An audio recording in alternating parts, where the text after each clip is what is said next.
신명기라고 하는 말의 의미는 두 번째 율법을 기록했다라는 말을 한자말로 옮긴 것이 신명기입니다. 신명기. 신자, 다시 신자를 써서 여호와의 명령을 다시 기록했다. 이렇게 여기서 유래된 표현이 신명기입니다. 저도 옛날에 모를 때는 신명, 하나님이 명령하신 말씀이구나 이렇게 생각했어요. 근데 그런 뜻이 아니다 하는 겁니다. 이 신명기 여러 편의 설교로 구성이 되어 있는 것이 특징입니다. 언제일까요? 모세가 이제 모압 평지라고 한 곳, 가나안 땅 접경 지역에 있는 모압 평지에서 하나님의 말씀을 다시 그들에게 가르치는 내용이 이 신명기 내용입니다. 그러면 어떤 변화가 있었을까? 애굽에서 처음 나왔던 하나님의 백성들은 광야 40여 년 세월을 보내면서 다 광야에서 엎드러지게 돼요. 다 죽습니다. 죽고 우리가 잘 아는 여호수아 갈렙 외에 광야에 있는 세대들은 다 거기서 생을 마쳐요. 약속의 땅을 밟지 못하고 죽어가게 된 일이 된 겁니다. 그러면 모세가 지금 설교를 하고 있는 이 대상은 누구냐? 광야 세대입니다. 제2세대의 광야에서 태어난 세대들을 대상으로 해서 이제 말씀을 설교하는데 초점은 두 가지죠. 하나는 과거를 회상하게 하는 거예요. 광야 생활이 어떤 생활이었냐? 더 앞으로 가면 하나님이 애굽에서 우리를 어떻게 건져내셨느냐 하는 것을 그들에게 과거에 있었던 일을 설명해 주고, 또 하나는 미래를 내다보게 하는데 그 미래가 뭐냐면 하나님이 눈에 보이는 저 땅에 우리를 들어가서 기업을 얻게 하신다고 하셨다. 그 땅에 들어갈 때 어떻게 해야 된다 하는 것을 설교를 통해서 증거해 줍니다. 그래서 신명기 말씀은 과거와 현재, 미래를 쭉 아우르면서 설교하고 있는 내용이 길게 주어지고 있다는 겁니다. 오늘 우리가 읽어가는 이 말씀의 내용은 약속의 땅을 바라보게 하고 그 땅에 들어갔을 때 어떻게 그 땅에서 살아야 되느냐 하는 것에 대하여 교훈을 주는 설교를 담고 있어요. 그래서 오늘 제목을 뭐라고 붙여보냐면 약속의 땅에서 생활, 약속의 땅에서의 생활 이렇게 제목을 붙여봤습니다. 모세는 그 백성들에게 이 약속의 땅에 들어가면 그 모든 것이 다 끝이 아니다. 다 끝난 게 아니다 하는 사실을 강조합니다.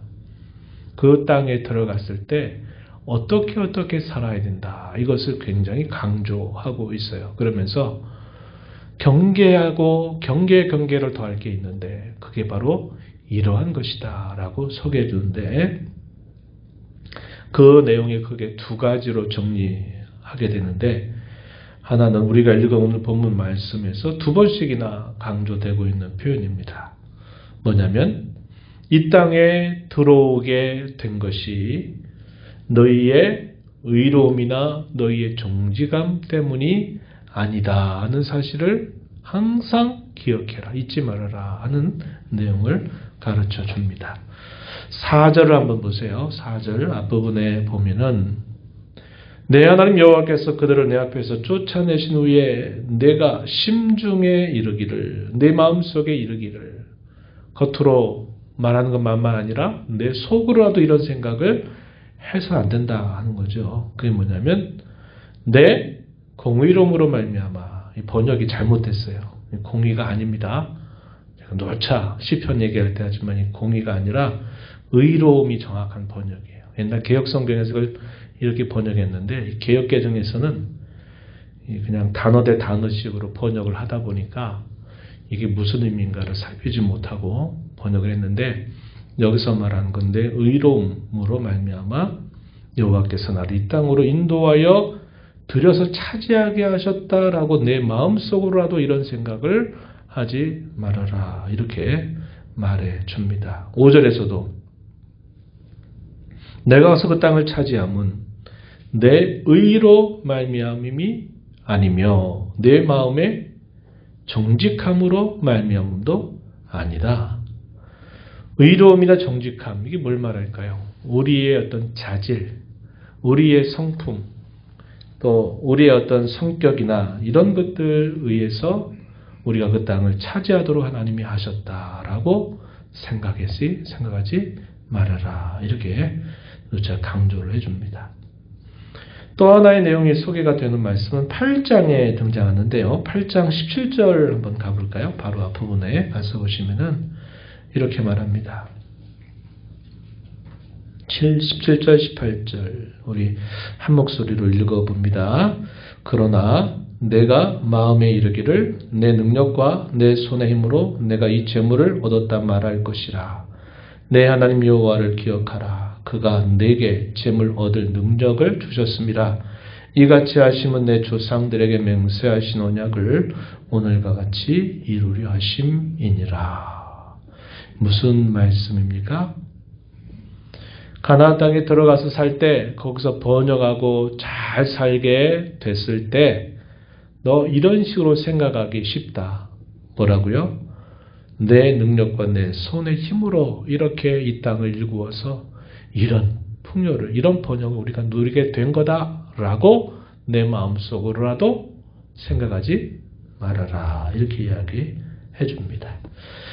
그래서 이 두 가지 내용을 종합하면 뭘 말씀하시는 겁니까? 내가 가지고 있는 자질, 내 성품, 내 모습이 다른 사람보다 뛰어나거나 내 모습이 다른 사람보다 훨씬 더 좋아서가 아닌 줄 알아라.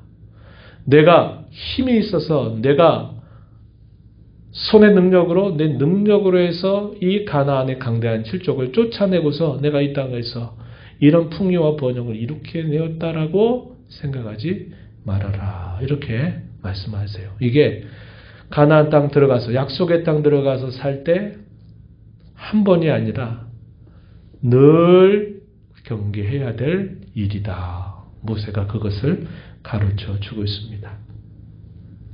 사람들이 왜 그렇게 생각하기 쉬울까요?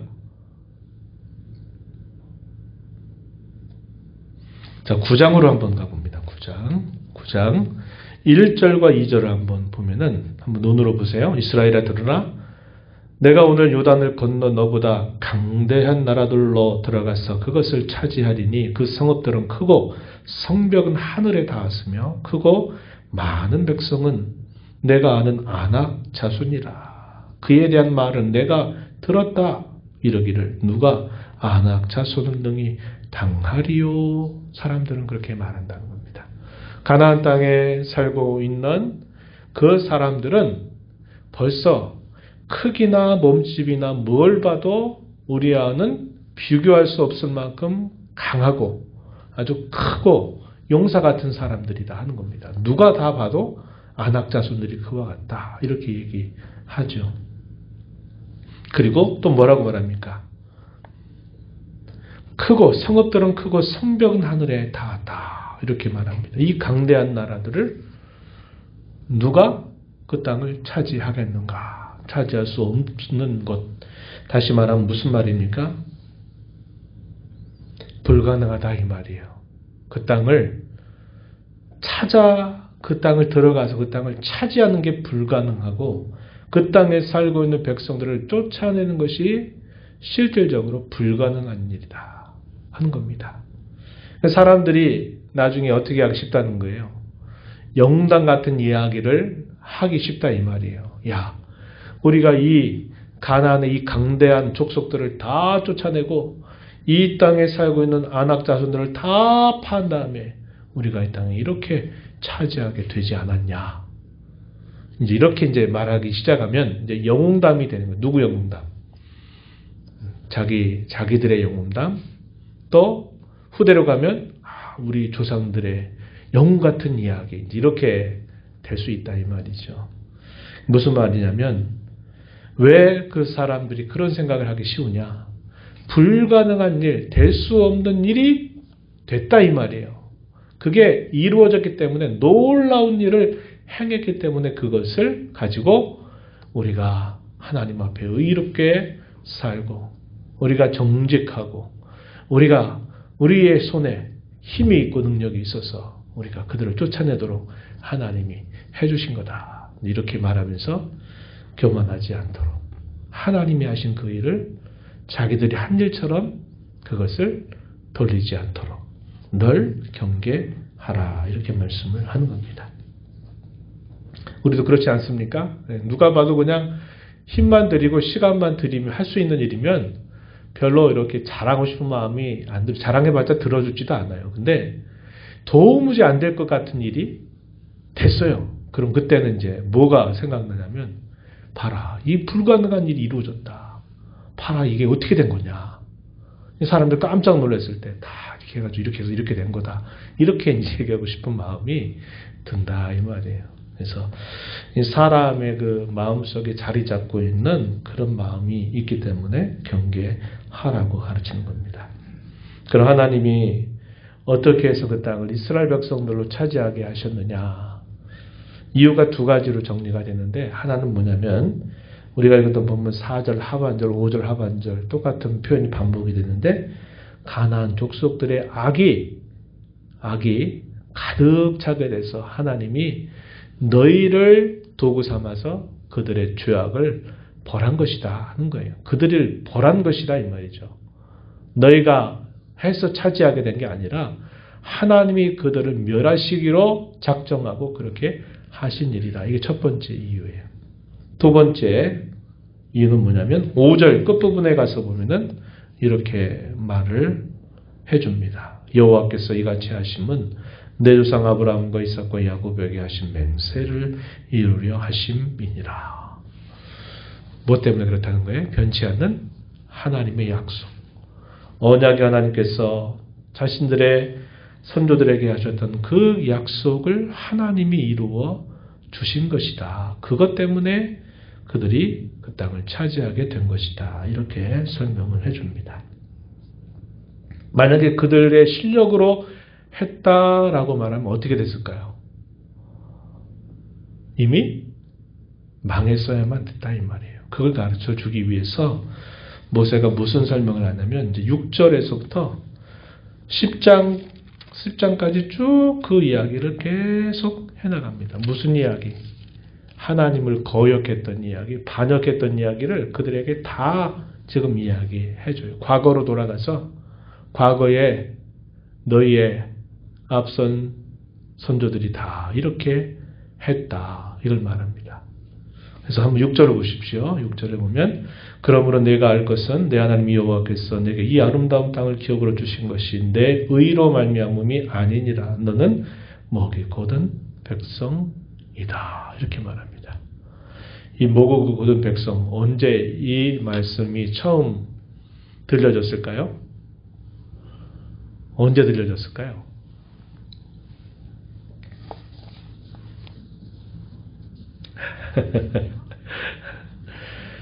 시내산에 있을 때, 시내산에 있을 때 뭐 하다가 금송아지 만들고 그 송아지 앞에서 막 절기 지킨다고 축제하고 춤추고 거기서 막 방탕하게 놀 때 하나님 모세에게 야 모세야 너 저 산 밑에서 내 백성이 뭐 하고 있는지 아냐? 그러면서 쭉 말씀하시는데 이 백성이 목이 곧은 백성이다. 이렇게 말씀을 하세요.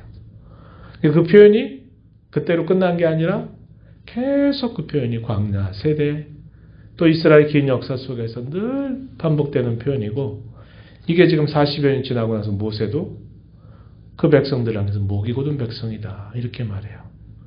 뭘 그렇게 목이 곧았다고 말합니까? 하나님 말씀을 완악하게 배반하고 거절하는 일을 한다는 거예요. 그걸 고치지 않는다는 것을 이렇게 표현하고 있는 겁니다. 그래서 이 6절에서도 그렇고 7절에서도 보면 이렇게 보세요. 너는 광야에서 내 하나님 여호와를 경노하게 하던 일을 잊지 말고 기억하라. 내가 애굽 땅에서 나오던 날부터 이곳에 이르기까지 늘 여호와를 거역하였다. 그러면서 호렙산 어디입니까? 시내산에서 여호와를 경노케 하신 일. 뭐 얘기합니까? 조금 전 제가 말씀드렸던 이야기. 모세가 40일 동안 계명을 받고 있는 동안 산 아래에 있는 이스라엘 백성들이 금송아지 만들고 그 송아지 앞에서 숭배하고 경배하고 하다가 하나님께 큰 진노를 받는 그런 일이 있었다 이 말이죠. 그러니까 지금 말하는 게 그겁니다. 너희가 앞으로 이 땅을 들어가게 될 텐데 이 땅에 들어갈 때 너희 힘으로 지혜로 자질로 능력으로 된 일이 아닌 줄 항상 잊지 말아라.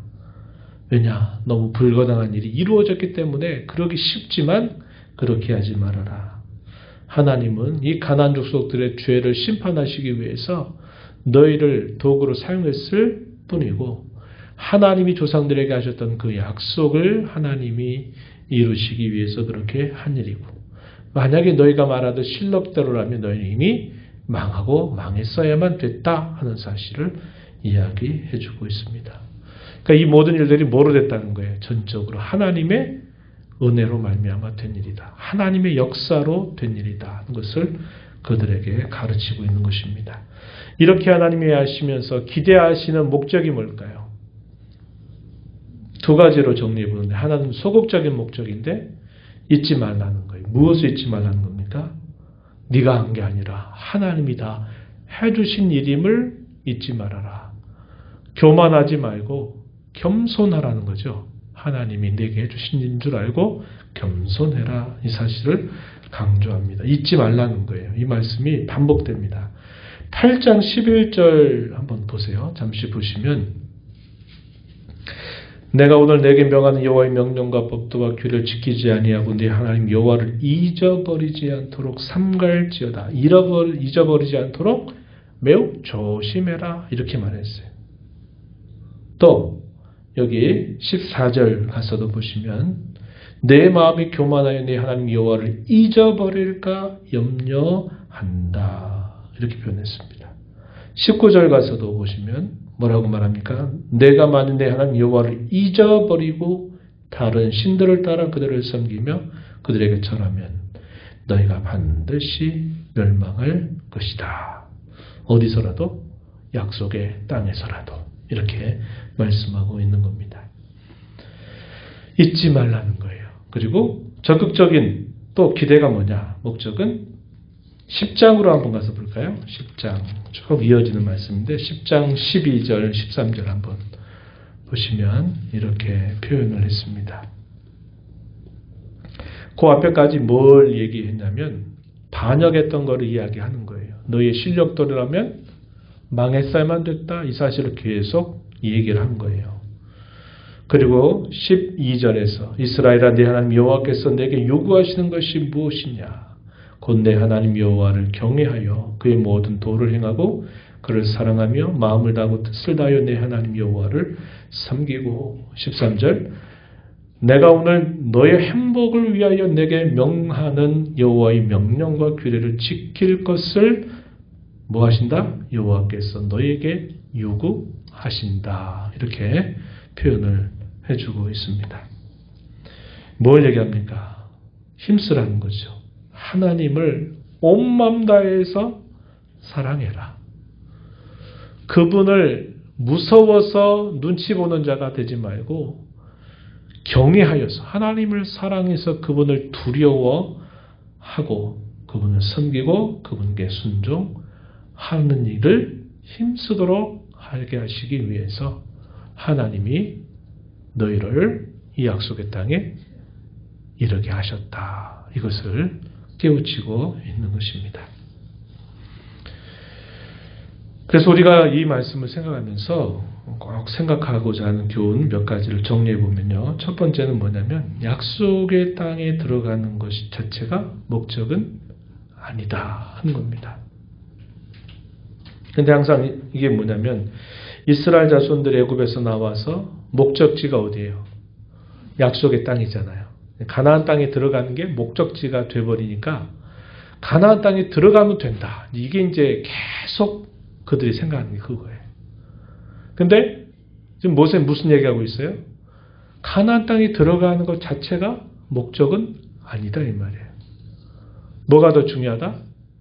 그 땅에 들어가서 살 때 이렇게 사는 게 중요하다. 이렇게 말하는 거예요. 우리는 항상 이제 어떤 기대가 있고 바람이 있을 때 늘 우리가 하나님을 그렇게 기대할 때가 있어요. 하나님 이렇게 되면 좋겠습니다. 하나님 이렇게 좀 되면 좋겠어요 하고 기도하고 그걸 목표로 삼아가지고 우리가 어떤 일들을 계속 하나님 앞에 구하고 애를 쓰다가 그 목적이 딱 이루어지잖아요. 그러면 됐다. 끝이다. 이제 목적이 이뤘다. 그래서 그 이유를 생각하지 않는다 이 말이에요. 그냥 그러면 됐다. 이렇게 생각하는 거예요. 어떤 문제를 만났을 때 그 문제를 해결하면 이제 해결됐으니까 됐다. 그리고 그때부터는 이제 다시 하나님을 바라고 기대했던 마음이 다시 싹 이렇게 사라져버려요. 그리고 옛날처럼 또 돌아가는 일들이 참 많습니다. 근데 우리 하나님이 주목하는 건 뭐냐면 뭘까요? 그리고 난 다음에 어떻게 하려고? 너 그러고 난 다음에 너 지금 뭐하고 있는데? 여기 하나님의 관심이 항상 집중되고 있다는 것을 우리가 잘 생각해야 한다는 말이죠. 이 땅에 교회당에 와서 예배하고 내 교회당에 와서 봉사하다가 직분 받아가지고 잘 섬기면 그게 목적입니까? 그게 목적이에요? 아니에요. 어떤 분은 교회당에 출석하면서 목적이었더니 장로가 되는 거래, 장로. 또 어떤 분은 권사가 되는 거래. 이제 소위 이걸 이제 꼭 직분을 또 이렇게 계급처럼 해가지고 장로가 되면 평신도 중에서는 최고 높은 자리 아니야. 장로 돼가지고 뭐 하려고? 장로 돼가지고 더 목이 뻣뻣해가지고 그냥 다 불순종하고 더 나쁜 일을 막 앞장서고 하면 그럼 뭐 할 거예요? 그게 화를 부르는 거잖아요. 그죠? 그러니까 이 땅에 우리가 있으면서 뭔가 짤막한 단계적인 목표나 좀 이런 것들이 있다 하더라도 이것은 지나가는 과정이지 그 자체가 목적이 아니에요. 하나님이 이스라엘 백성들에게 가나안 땅에 들어가게 한다는 것은 우리가 지난번에 살펴봤지만 상징적인 거예요. 그럼 그 땅에 못 들어가면 다 지옥 간단 말입니까?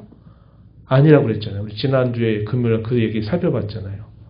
모세가 약속 땅을 못 들어가고 그 땅을 바라보던 산에서 거기서 죽었어요. 그럼 모세는 구원 못 받았네?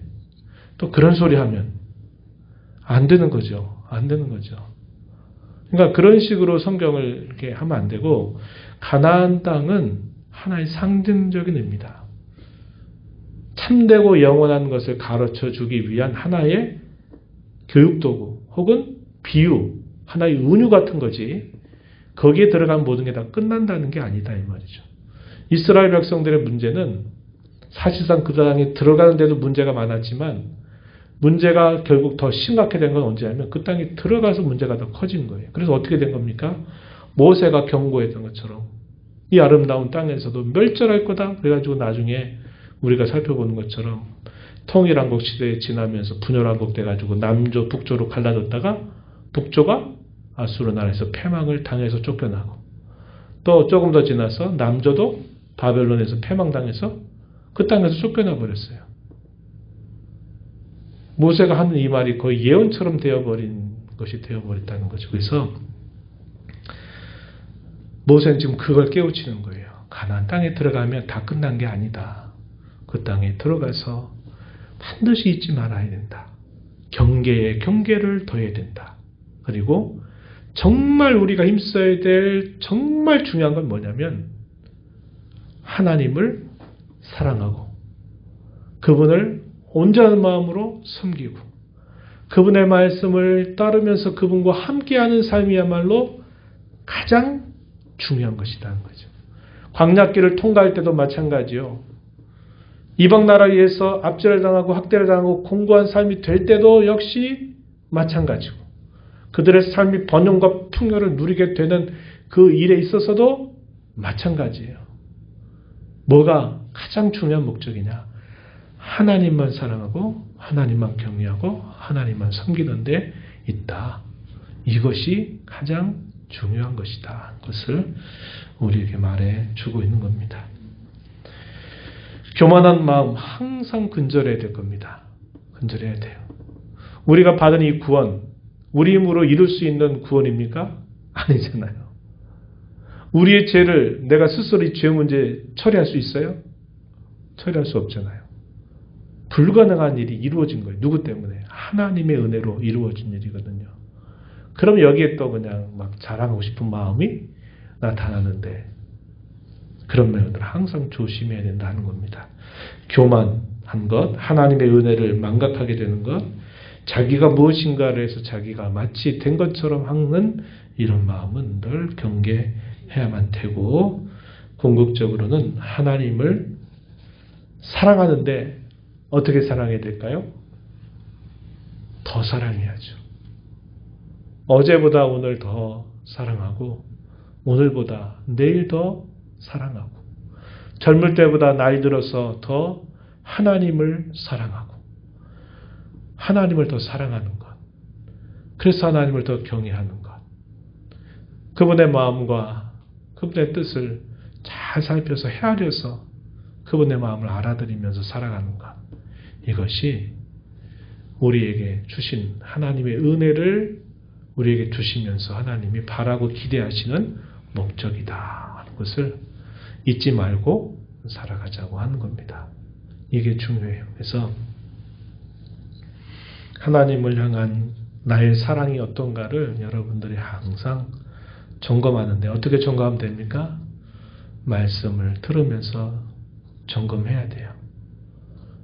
그냥 말씀을 흘려 떠내려 보내고 듣고 그냥 그러려니 하고 지나가는 게 아니라 내가 하나님을 더 사랑하는 것은 그분이 뭘 원하시고 무엇을 좋아하지 않으시는 것들을 살펴가지고 내 생각과 말과 행실을 그렇게 실제적으로 고쳐가는 삶이 따라올 때 그게 하나님 사랑의 모습이 되는 것이지 그저 우리가 지식만 많이 늘려가고 우리의 말만 많아지고 하는 것이 하나님을 더 사랑하는 모습이라고 말할 수는 없는 것임을 잊지 말고 하나님 더 많이 사랑하는 우리 저와 여러분 모두가 되기를 진심으로 바랍니다.